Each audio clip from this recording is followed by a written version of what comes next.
नमस्कार दोस्तों। आज हम एक बड़ा इम्पॉर्टेंट विषय टच करेंगे जिसका नाता आपसे, मुझसे, दुनिया में रहने वाले हर इंसान से जुड़ा हुआ है। क्या आप जानते हैं कि रोज़ सुबह उठकर आप ऐसा कुछ करते हैं जिससे आपकी सेक्स की पावर कुदरती कम हो जाए, स्पेशली अगर आप 40 साल से ऊपर हैं। हाँ, मुझे मालूम है आप चौंक गए, पर जो कुछ मैं आपको बताऊंगा वो तथ्यों के साथ बताऊंगा और आप चाहें तो गूगल सर्च करके इसको देख सकते हैं। नमस्कार, मेरा नाम है डॉक्टर देवेंद्र सेहरा और आप मेरे शो डॉक्टर देवेंद्र सेहरा शो से जुड़ चुके हैं। इसके लिए धन्यवाद।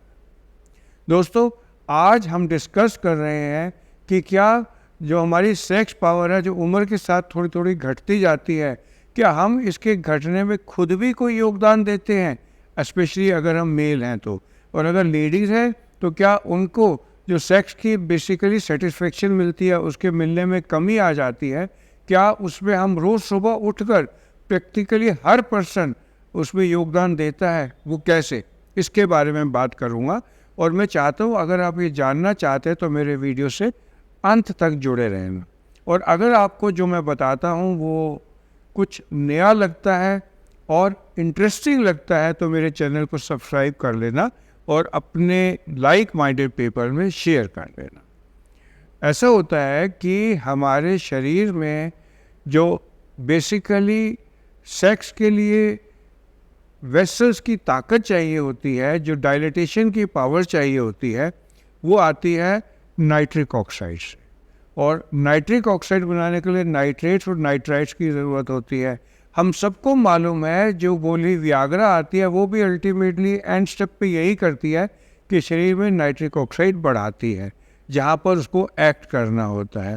हम सबको पता है कि अगर हार्ट के वेसल्स हमें खोलने होते हैं तो हम मोनोट्रेट या सॉर्बिट्रेट की गोली लेते हैं, और सॉर्बिट्रेट की गोली, आधी गोली जेब के नीचे रखते हैं। हर हार्ट का मरीज जानता है। और हम सबको मोस्टली जो अवेयर है, जागरूक है, उनको पता है कि वियाग्रा की गोली जो है वो इंद्रिय में सर्कुलेशन बढ़ाती है। वो कैसे बढ़ाती है? नाइट्रिक ऑक्साइड के एक्स्ट्रा इकट्ठा होने से। और ये नाइट्रिक ऑक्साइड बनता कहाँ है? ये एक बड़ा इम्पॉर्टेंट बात है जो मैं आपको बता रहा हूँ। ये हमारे नाक के अंदर पैरानेजल साइनसिस से रिलीज होता है और ये हमारे जीभ के पीछे जो बैक्टीरिया होते हैं वो बनाते हैं। मैं दोबारा बोल दूं, हमारी टंग के जो डॉर्सल एस्पेक्ट जो पीछे होता है हिस्सा, वहाँ पर कुछ बैक्टीरिया होते हैं जो ये नाइट्रिक ऑक्साइड बनाते हैं, एक नाइट्रेट्स की फॉर्म में, जो पेट में जाके नाइट्राइट बनता है, फिर एसिड के साथ मिलके नाइट्रिक ऑक्साइड बनाता है। और हम करते क्या है, इन बैक्टीरिया को रोज़ सुबह मार देते हैं। हम इनको मार देते हैं कैसे? हम टूथब्रश करते हैं केमिकल मेडिकेटेड, जिसमें ऐसे केमिकल्स होते हैं जो बैक्टीरिया को मार देते हैं, बैक्टीरिया को ख़त्म कर देते हैं। और ये बैक्टीरिया जो हमारे जीवन के लिए सबसे इम्पॉर्टेंट है, हमारे शरीर का एक काफ़ी हिस्सा किलोग्राम में बैक्टीरिया का है। अगर हमारा वेट 80 किलो है तो 2 से 3 किलोग्राम बैक्टीरिया है।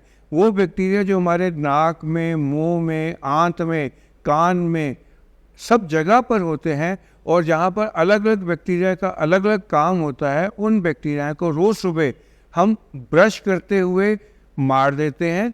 और उसके बाद अपने मुंह से खुशबू आए उसके लिए हम कई लोग माउथ वॉश करते हैं। और अल्टीमेटली इससे होता क्या है, हमारे फ्रेंडली बैक्टीरिया जिनका काम नाइट्रिक ऑक्साइड अल्टीमेटली प्रोड्यूस करना है, फिनिश हो जाते हैं। कुदरत कहती है ये फिर बने, पूरे दिन में फिर ये कुछ बनते हैं और हम इनको फिर ख़त्म कर देते हैं। इस तरह की सीरीज़ में चलाता रहूँगा और आपको सारे जो गलत इफ़ेक्ट इस तरीके के माउथ वॉशेस और ब्रश करने से आते हैं वो बताता रहूँगा। तो इसका सोल्यूशन क्या है? इसका सोल्यूशन एक तो है कि हम अपने दांतों को रोज़ सुबह साफ़ करने के लिए ये जो कमर्शियल टूथपेस्ट आती हैं मार्केट में, वो उनसे साफ़ ना करें, अपने बेसिक दातुन का प्रयोग करें, जो करना थोड़ा मुश्किल है क्योंकि अवेलेबिलिटी और ये क्लमजी प्रोसीजर जो हो जाता है। दूसरा तरीका ये है कि जो हमारे आयुर्वेदिक टूथपेस्ट आती हैं जिसके अंदर केमिकल्स नहीं होते, सिर्फ हर्ब होते हैं, हम उनका यूज़ करें जिससे कि हमारे को ये नुकसान ना हो। तो मैंने सोचा इस तरह का अपडेट आपको दे दूं, और इस तरह के अपडेट मैं आपको देता रहूँगा, जिससे आपको सीखने को बहुत कुछ मिलेगा। अगर आपने इससे कुछ सीखा तो मेरे इस चैनल को सब्सक्राइब कर लीजिए और बाकी लोगों में साथ शेयर कर लीजिए। तो मैं समराइज़ करके दोबारा बोल दूँ, आप अपने दांतों के लिए या तो दातुन का यूज़ करिए, माउथ वॉश कमर्शियल का तो बिल्कुल यूज़ ना करिए, और जो टूथपेस्ट भी लेनी है वो कोई आयुर्वेदिक टूथपेस्ट जिसके अंदर कोई केमिकल ना हो, सिर्फ हर्ब्स हों, उनका यूज़ करो। मैं कोई कमर्शियल प्रमोशन के लिए नहीं हूँ, मेरा काम आप सबको आगाह करना है। तो आज के लिए बस इतना ही। आप सबको मेरे साथ जुड़ने के लिए धन्यवाद।